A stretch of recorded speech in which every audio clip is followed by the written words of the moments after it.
کہ جو آخری سانسوں میں، آخری دم میں کلمہ طیبہ پڑھتا ہے، لا الہ الا اللہ محمد الرسول اللہ صلی اللہ علیہ وسلم، تو اس کے بعد وہ کوئی اور بات نہیں کرتا تو اس کا بھی خاتمہ بالخیر ہے۔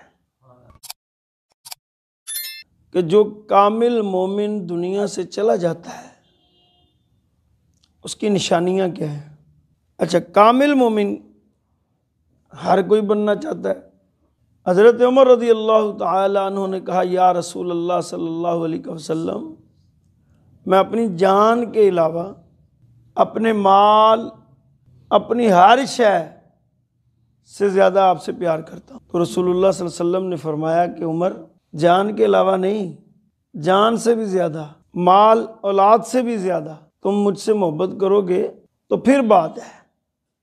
تو حضرت عمر رضی اللہ تعالیٰ عنہ نے فوری کہا، یا رسول اللہ، میں اپنی جان، مال، اولاد، ہر شے سے زیادہ آپ سے پیار اور محبت کرتا ہوں۔ یہ تو بنیادی عقیدہ ہر مسلمان کا ہونا چاہیے۔ تو رسول اللہ صلی اللہ علیہ وسلم نے کیا فرمایا؟ عمر، اب تم کامل مومن ہوئے ہو۔ اور ہمارا یہ لبیک یا رسول اللہ اجتماع جو ہے، اس کا مقصد بھی محبت رسول، عشق رسول، اطاعت رسول اور جانثاری رسول کے چراغ دلوں میں جلانے سے اور ان چراغوں سے آگے دیا سے دیا جلانے سے وابستہ ہے یہ ہمارا اجتماع جو ہے۔ تو خاتمہ بالخیر تو ہر کوئی چاہتا ہے اچھا ہو۔ تو میں 15 نشانیاں آپ کو بتاتا ہوں خاتمہ بالخیر مومن کا، مسلمان کا۔ ایک نمبر اس میں یہ ہے، پہلا کہ جو آخری سانسوں میں، آخری دم میں کلمہ طیبہ پڑھتا ہے، لا الہ الا اللہ محمد الرسول اللہ صلی اللہ علیہ وسلم، تو اس کے بعد وہ کوئی اور بات نہیں کرتا تو اس کا بھی خاتمہ بالخیر ہے۔ نمبر 2، جس نے اخلاص کے ساتھ اللہ کے وحدہ لا شریک ہونے کا عقیدہ رکھتے ہوئے دنیا چھوڑی، نماز قائم کی، زکوٰۃ ادا کی، تو وہ اس حال میں مرے گا کہ اللہ اس سے راضی ہو جائے۔ نمبر 3، جو مسلمان جمعہ کے دن، جمعہ کی رات میں مرے گا، اللہ تعالیٰ اسے فتنہ قبر سے بچا لے گا۔ نمبر 4، جو اللہ کی راہ میں مارا جائے وہ شہید ہے، اور اس کا خاتمہ بھی اچھا ہے جو شہید ہو گیا۔ نمبر 5، شہداء 5 ہیں۔ نمبر 1، طاعون میں مبتلا ہو کر مرنے والا، پیٹ کی بیماری کے سبب مرنے والا، سمندر میں ڈوب کر مرنے والا، ملبے تلے دب کر مرنے والا، اللہ کی راہ میں جہاد کے دوران قتل ہو جانے والا شہید۔ یہ شہید کے 5 بڑے رتبے ہیں۔ نمبر 6، جو حاملہ یا نفاس والی عورت مر جائے وہ شہید ہے، اس کا بچہ اسے اپنی کٹی ہوئی نال سے کھینچ کے جنت میں لے جائے گا۔ نمبر 7، جو اپنا مال بچانے میں مارا جائے وہ بھی شہید ہے، جو اپنا دین بچانے میں مارا جائے وہ بھی شہید ہے، جو اپنی جان بچانے میں مارا جائے وہ بھی شہید ہے۔ نمبر 8، جو اسلامی سرحدوں کی حفاظت کرتے ہوئے مارا جائے، جو نیک عمل کرتا تھا لکھا جاتا رہے گا اور اس کا رزق برابر جاری رہے گا اور فتنہ قبر سے وہ محفوظ رہے گا۔ نمبر 9، جو عورت اس حال میں فوت ہوئی کہ اس کا شوہر اس سے راضی تھا وہ جنت میں داخل ہوگی۔ نمبر 10، جو مدینہ شریف میں مرنے کی استطاعت رکھتا ہو وہ مدینہ شریف میں ہی مرے، کیونکہ جو مدینہ میں مرے گا رسول اللہ صلی اللہ علیہ وسلم نے فرمایا میں قیامت کے دن اس کی شفاعت کروں گا اور اس کے حق میں گواہی دوں گا۔ نمبر 11، جو شخص دو حرموں یعنی مدینۃ المنورہ اور مکہ المعظمہ میں سے کسی ایک میں مرے گا، قیامت کے دن امن والے لوگوں میں اٹھایا جائے گا۔ نمبر 12، جو حج یا عمرہ کے لیے نکلا اور مر گیا، اس کی پیشی نہ ہوگی، نہ ہی حساب ہوگا، اور اس سے کہا جائے گا جنت میں داخل ہو جا۔ نمبر 13، جو روزے کی حالت میں مرا، اللہ تعالیٰ قیامت تک کے لیے اس کے حساب میں روزے لکھ دے گا۔ لوگ تو روزہ رکھتے نہیں ہے نا جی، بیمار ہوں، کمزور ہوں تو کچھ ہو جائے گا، شوگر ہے، دل کی بیماری ہے، بلڈ پریشر ہے، تو یہاں پر کیا فرمایا؟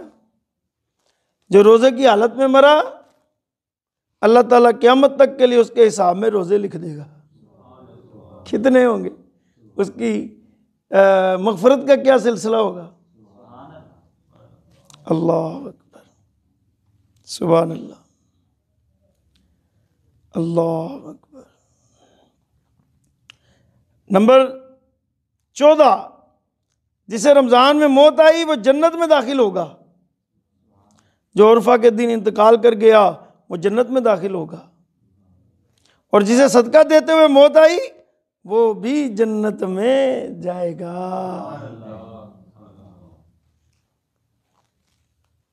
اور نمبر 15 اور آخری اہم نشانی خاتمہ بالخیر والے کی، ایمان والے کی، کہ مومن کی موت پیشانی پر پسینہ کے ساتھ ہوتی ہے۔ یہ میں نے تمام جو آپ کے سامنے 15 نشانیاں بیان کی ہیں، یہ احادیث کی کتب سے بحوالہ پیش کی ہیں۔ اب ان میں ہمیں کوشش کرنی چاہیے کہ یا اللہ ہمارا خاتمہ بالخیر ہو، اور اس عمل کو اختیار کرنا چاہیے کہ جس کے بدلہ میں خاتمہ بالخیر ہو، اور سب سے بڑھ کر ہر وقت توبہ، استغفار اور معافی کا طلبگار بندے کو رہنا چاہیے۔ حضرت موسیٰ اللہ نبی علیہ الصلوۃ والسلام کے دور میں قحط پڑ گیا، قحط ایسا پڑا کہ بارش نہیں ہو رہی۔ حضرت موسیٰ اللہ نبی علیہ الصلوۃ والسلام کے پاس آپ کی امت کے لوگ آئے، کہا آپ نبی ہیں، اللہ تعالیٰ کی بارگاہ میں دعا کریں یا اللہ بارش ہو جائے۔ تو حضرت موسیٰ اللہ نبی علیہ الصلوۃ والسلام چونکہ بنی اسرائیل میں آئے تھے، اور بنی اسرائیل کے بڑے بڑے مشہور واقعات ہیں جو احادیث کی کتب میں بھی ہیں، اور قرآن مجید میں بھی سورت بنی اسرائیل ہے، بڑی مثالیں ہیں بنی اسرائیل کی۔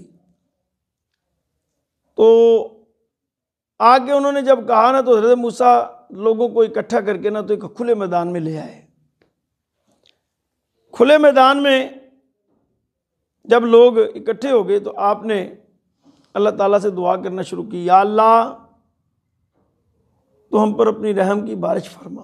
یا اللہ چھوٹے چھوٹے شیرخوار بچے ہیں، بے زبان جانور ہیں، اور بے شمار بیمار بھی ہیں جو تیری رحمت کے امیدوار ہیں، ان پر بارش فرما۔ بہت دعائیں کی، لیکن دور دور تک بادل نہیں نظر آئے۔ کہا یا اللہ آخر کیا ماجرا ہے، کیا واقعہ ہے، کیا مسئلہ ہے، کیا بات ہے کہ اتنے لوگ اکٹھے ہیں؟ روایت میں آتا ہے کم و بیش 70,000 لوگ جمع تھے۔ کہا یا اللہ یہ آخر اتنے لوگوں میں سے کوئی بھی تیرا نیک نہیں ہے، کوئی بھی تیرا اچھا نہیں ہے جس کی دعا قبول کرے، میں بھی تیرا نبی ہوں۔ تو وہی نازل ہو گئی، حکم ہوا موسیٰ اس پورے مجمع میں ایک میرا گناہ گار بندہ ہے جو 40 سال سے مسلسل میری نافرمانی کر رہا ہے،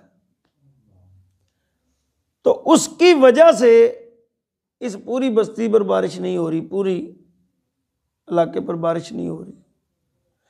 ہاں اگر وہ بندہ ان میں سے نکل جائے گا تو پھر ان ساروں پر میں رحمت کی بارش کر دوں گا۔ حضرت موسیٰ علیہ نبی صلی اللہ علیہ وسلم نے کہا یا اللہ میری آواز تو چند لوگوں تک جائے گی، کیسے میں اتنے بڑے مجمع میں لوگوں کو کہوں کہ وہ بندہ جو گناہ گار ہے وہ نکل جائے؟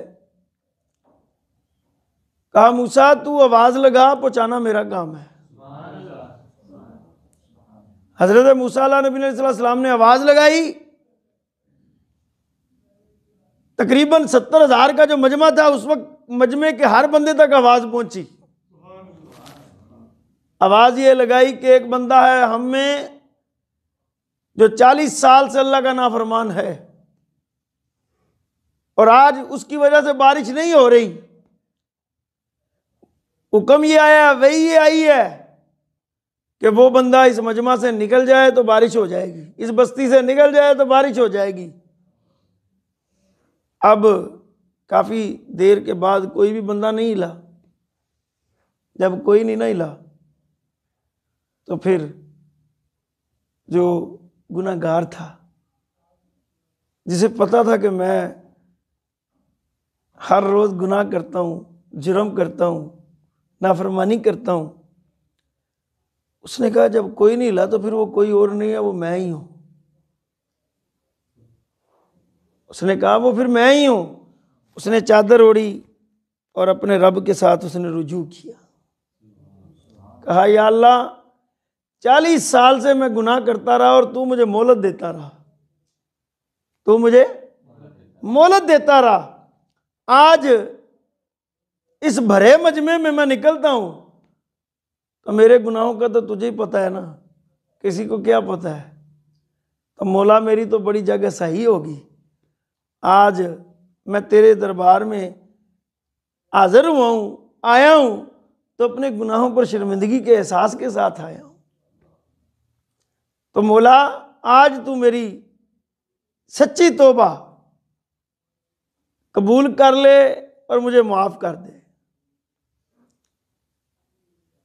اس کا اتنا ہی کہنا تھا کہ ایک دم بادل آ گئے اور بارش برسنے لگی۔ جب بارش برسی تو حضرت موسیٰ علیہ نبی علیہ السلام نے رب سے عرض کی یا اللہ یہ مجمع میں تو کوئی بھی نہیں نکلا، تو بارش ہو گئی۔ کہا ہاں موسیٰ جس کی وجہ سے بارش نہیں ہو رہی تھی، جس گناہ گار کے گناہوں کی بدولت بارش نہیں ہو رہی تھی، اس کی معافی کی بدولت میں نے بارش برسا دی ہے۔ کہا اچھا یا اللہ وہ تیرا کون نیک ہے جس کی وجہ سے ہم پر بارش ہوئی ہے، ہمیں بھی تو اس کی زیارت کرا۔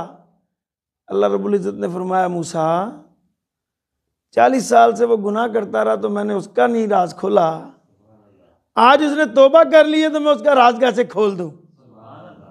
جی تو بندہ جب سچی توبہ کرتا ہے نا تو اللہ تبارک و تعالیٰ بندے کی توبہ کو قبول کرتا ہے، اور اس قبولیت کے جو مقام ہے وہ یہ ہے کہ جیسے اس نے سچی توبہ کی، ساتھ ہی اللہ تعالیٰ نے بارش نازل فرما دی۔ ہمیں بھی اپنی آخرت کی فکر میں، اپنے معمول میں استغفار والا معاملہ سامنے رکھنا چاہیے، اور کوشش کرنی چاہیے کہ ہم استغفار کی تسبیحات روزانہ معمول کے ساتھ اختیار کریں۔ تاجداری ختم نبوت، تاجداری ختم نبوت، لبیک لبیک لبیک یا رسول اللہ، لبیک رسول اللہ، لبیک لبیک رسول اللہ، لبیک لبیک رسول اللہ، لبیک رسول اللہ، لبیک لبیک